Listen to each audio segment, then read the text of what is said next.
Once again, the Atelier Ryza event is now available in the game for the next 2 weeks. And as always, I always make this video. Is it worth farming the Alchemist and the Archipelago? Ooh, I remember this word being very hard to say in one show. I forgot what it was called though, but Archipelago of Secrets. If I butchered that, I'm sorry, but I did my best to try to pronounce it. Now, is this event worth farming for? Before we start, I want to reiterate once again that I won't be covering the gathering site for this video. I'll be doing that in the following video after this one, but for this video, we'll be talking about the normal mode. And is it worth farming this event? So, let's get this started. Right, so, as always, endgame players. As an endgame player, this event is atrocious. This is nothing to farm at all. There's only 5 maps available, and then you have the gathering stuff, which I'll talk about later. But the SP has nothing. It's the same drops as not B3, the T5 map, which is the highest one available as of right now. And this map has nothing. The only gold gear available is this gun right here, the Iron Blood 380 main gun, and this gun is meh. It is not that great.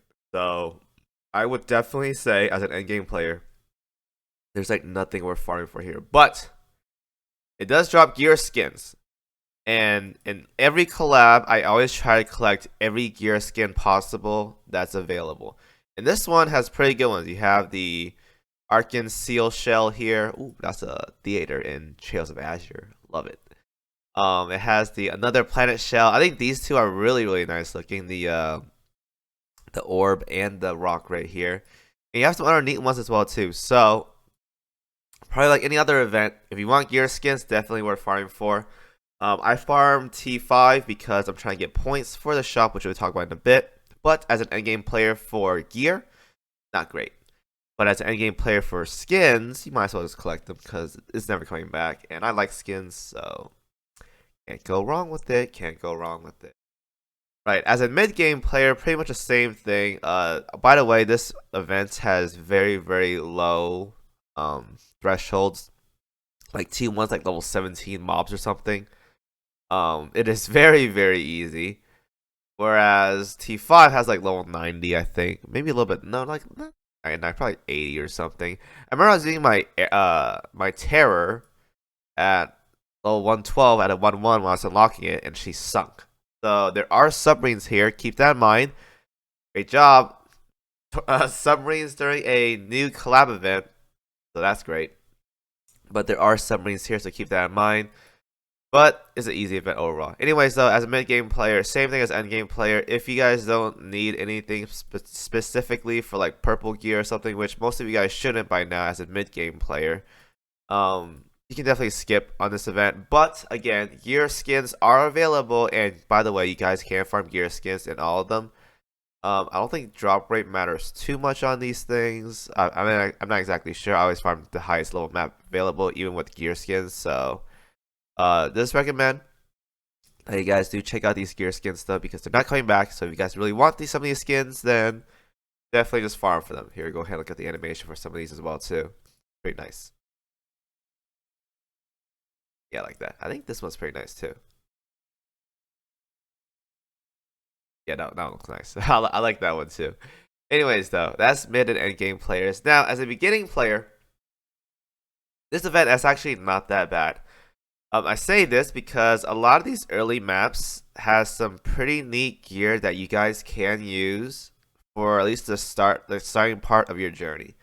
So there's a couple good ones in here, like for example the fire extinguisher. If you guys don't have enough of these things, are pretty nice. T4 has some pretty good um, carrier early game stuff for you, like swordfish, Hellcat designs, purple steam catapults. So if you guys are struggling, you can definitely farm these maps. Oh, I forgot the way mention Claudia drops here as well too. So, but that's only in the last map, so she's not available in these maps. So another thing to consider is Claudia does drop in the last map, so you save 8,000 points if you get her to drop. So at least try to do that.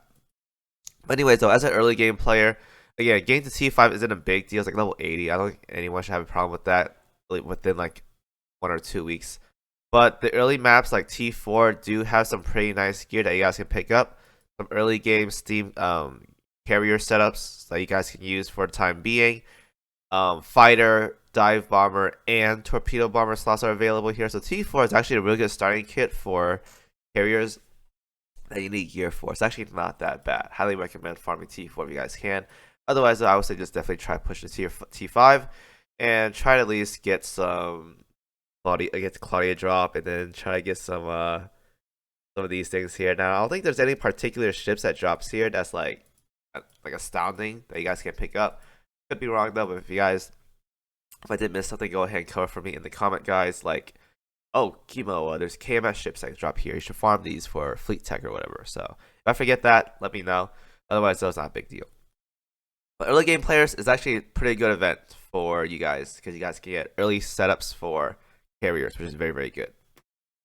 Anyways, though, Milestone rewards, as always, it's a really stacked lineup, minus the UR gear because it's a collab. Anyways, though, the big pickups, as always, are going to be the cog arrays and the special blueprints for Series 5. If you guys aren't done with PR5 yet, which some of you guys aren't, go ahead and pick these up. Very, very good. As well as cog arrays, because these are very, very, very limited in the game. And if you want to push towards World 14, Arbiter fights, 125 cap in general with ships, then having a lot of these is going to be very, very important. So I highly recommend that you guys pick up these two right here because it's going to be very, very important. After that, you guys can start diverging into stuff you want. More cog ships, if you need them, go ahead and pick those up. PR prints for the SSR ships, that's fine as well too. If you guys need more augment stuff, which are the gear accessories that ships can use, go ahead and pick these up as well too. They'll help you craft some better min-max stats that you guys toss onto your ships for extra damage, or procs for like stored waves and stuff like that. The essentials, coins, oils, and cola if you need them. Purple plates are very good for early mid-game players as well too, for you guys to get some plus 10s, because I see nowadays a lot of people in this game lack a lot of plus 10s, especially in account reviews. So highly recommend you guys pick up these purple plates because a lot of you guys are missing out on plus 10s. All right. And gold boxes, definitely as an early game player, worth picking up as well. RNG chance to get these things or to get some good stuff, but it's fine because you are getting some gear in the process, so it makes it worth it overall. And then SSR cat boxes if you want a Gamba to try to get some good cats. Gear skins is always a good option because they're never coming back, especially for a collab. And then Claudia, by the time you finish the event, you haven't got her a drop yet, pick her up as well too. Or get her a drop from T5 if you can. And it'll be your benefactor. Alright?